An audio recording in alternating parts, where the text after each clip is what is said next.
Brett and Mark here. If you are able to join us live in real time, drop comments in. And if you're catching this live recording of this live stream, you're welcome just as well. The whole idea is that it's an ongoing conversation. Like Brett said, it's an ongoing conversation. We're experimenting with a different way to do this in format, and we just want to be sure that there are as many ways as possible that you can engage and interact with the material that we're going to present to you. Yeah. All right. Rapid leadership development. Brett, you want to talk a bit about that? Yeah, so that's the theme, rapid leadership development. When y'all responded and questions that you've been asking, there's a lot of enthusiasm about being a better leader, becoming more effective, being more successful, motivating your team, holding people accountable, getting those results. However, as we're going to see today, it's very confusing. And if you go out and read books and watch videos, you end up more confused than when you started. And so today is about how we can rapidly improve our leadership performance. And I mean days and weeks. And in just a few months, your boss and your coworkers can be thinking, wow, man, they're really leading. And that's what we're going for.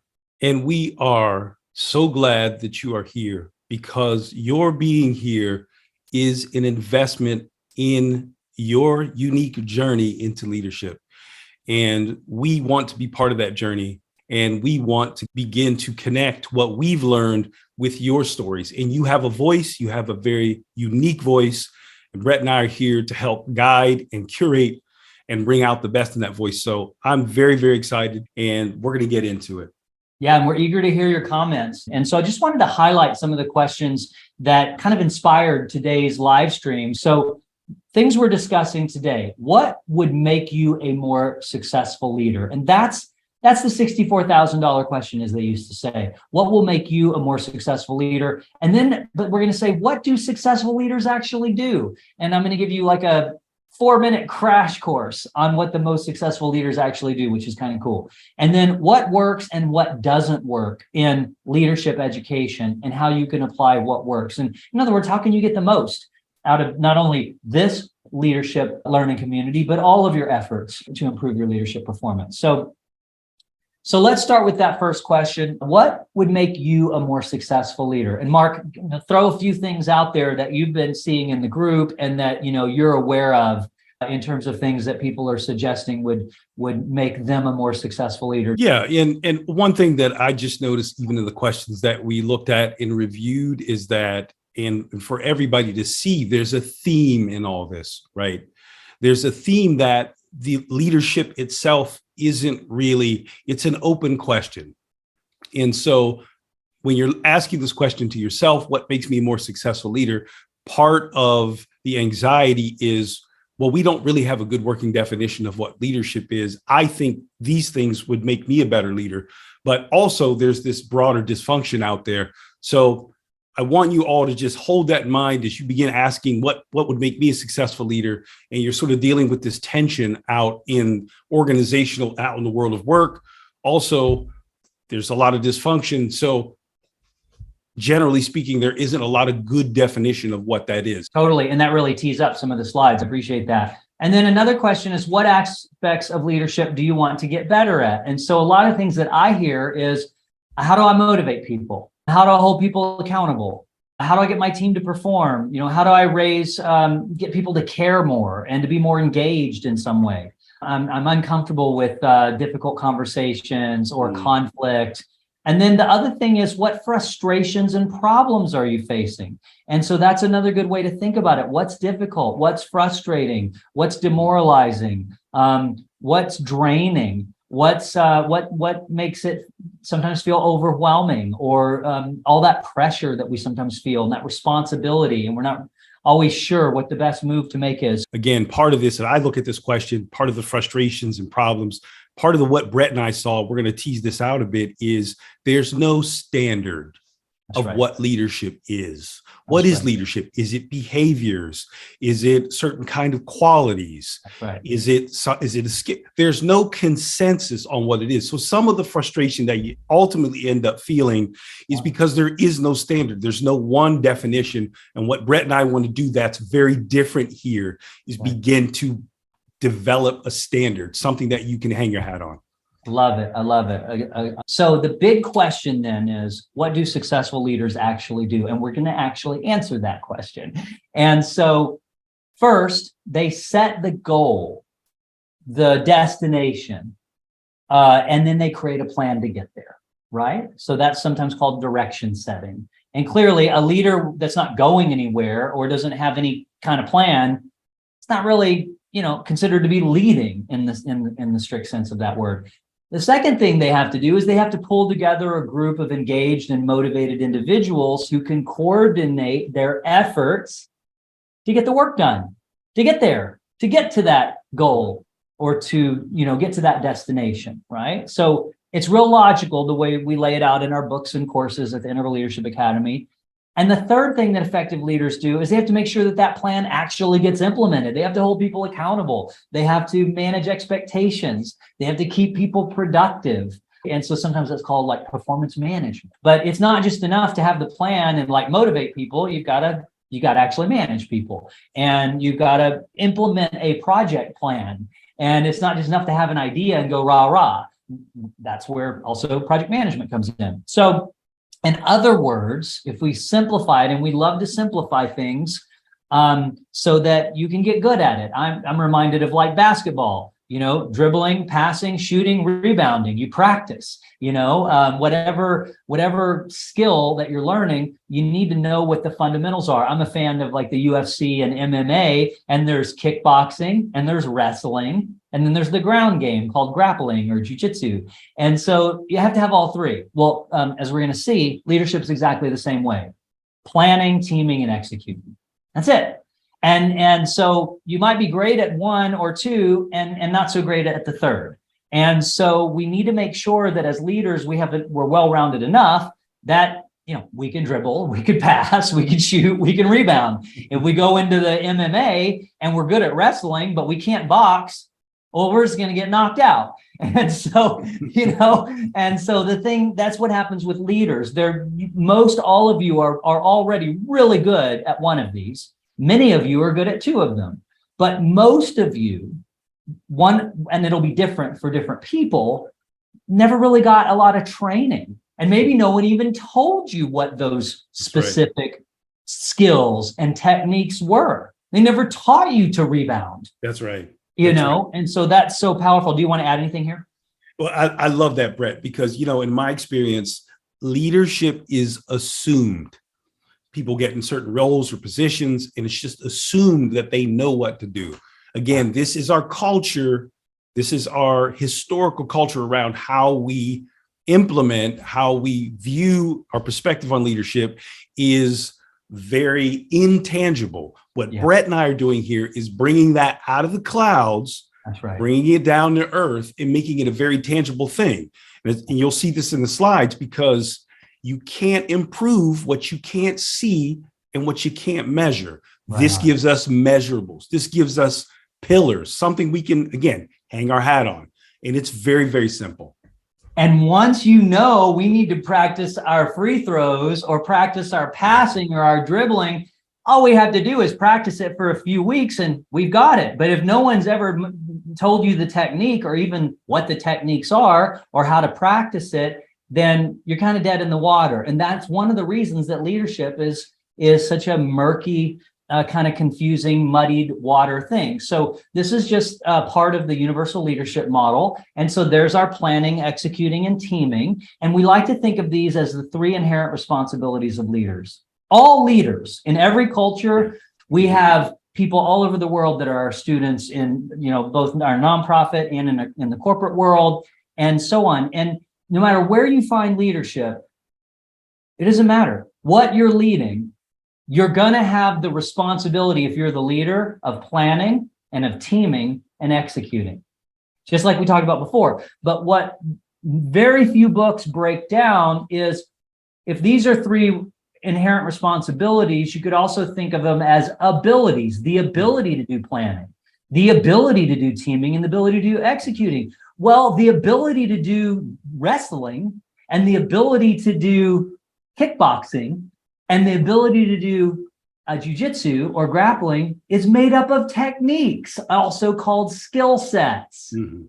And so each of these has 3 skill sets. And so that's what you're going to see in the training material. There's 3 skill sets for planning, there's 3 skill sets for teaming, and there's 3 skill sets for executing. And you're probably already good at 1 or 2 in each dimension. You could also say those are 3 dimensions of leadership. And so you're already good at some of these, but there might be 1 or 2 that you've received very little training on or coaching, and you might not even be able to name the techniques. And so that's a big part of how we can really do rapid leadership development. And there's one other thing too. You don't need to go through and learn every single technique and every single skill set of all 9.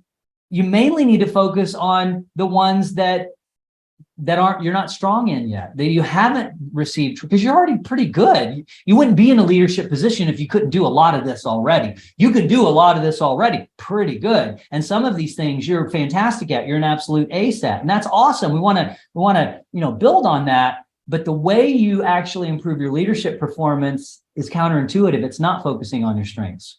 Focusing on your strengths is good advice if you're in your 20s and you don't know what your abilities are. You have no clue what your gifts and talents are. You don't know what your values and your virtues and the thing called strengths are. Those are actually values and virtues in positive psychology, but some people call them strengths.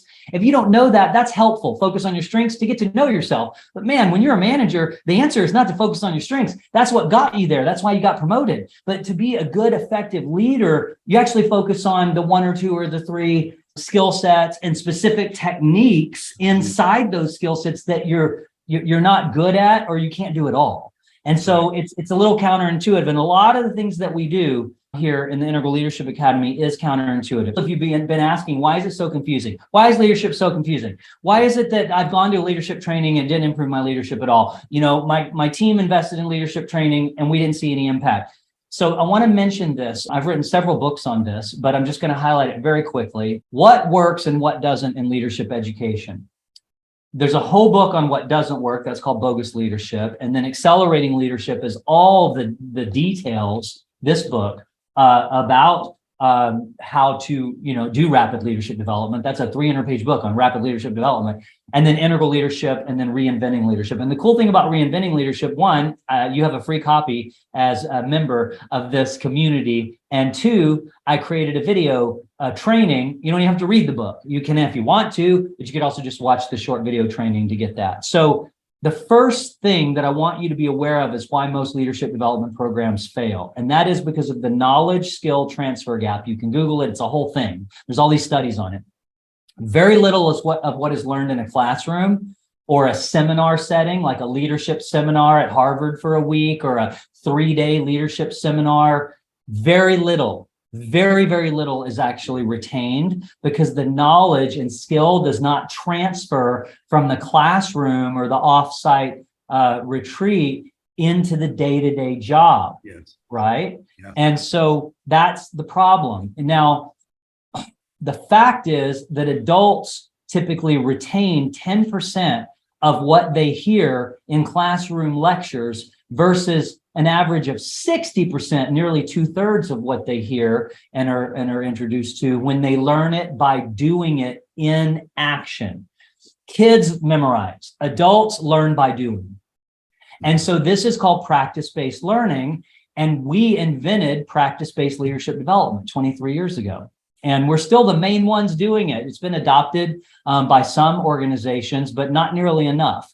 And so that's the key, is treat these as techniques and practices, and you can learn them quickly. So the next big idea regarding what works and doesn't work is there's only one way to learn a complex skill, like leadership, or playing a musical instrument, or playing basketball, or football, or flying an airplane. And the cool thing is that you've already learned many complex skills in your life. You've learned basketball, football, volleyball, baseball, playing a musical instrument. Maybe you play the piano, maybe you play the violin or the guitar, etc. You've been learning complex skills your whole life.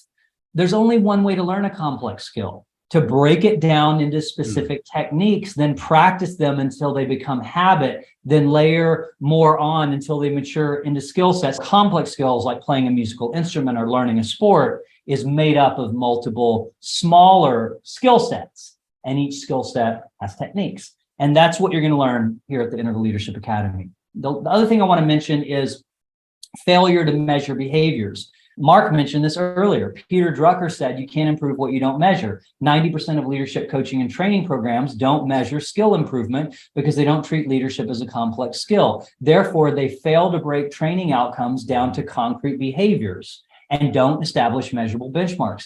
There are very few places outside of our books and the Integral Leadership Academy that provide actual benchmarks of what does it look like at a low level of proficiency, medium and high, in all of the leadership abilities and all the 9 skill sets. And then the other thing I want to mention is context. That means circumstances, different leadership circumstances and situations.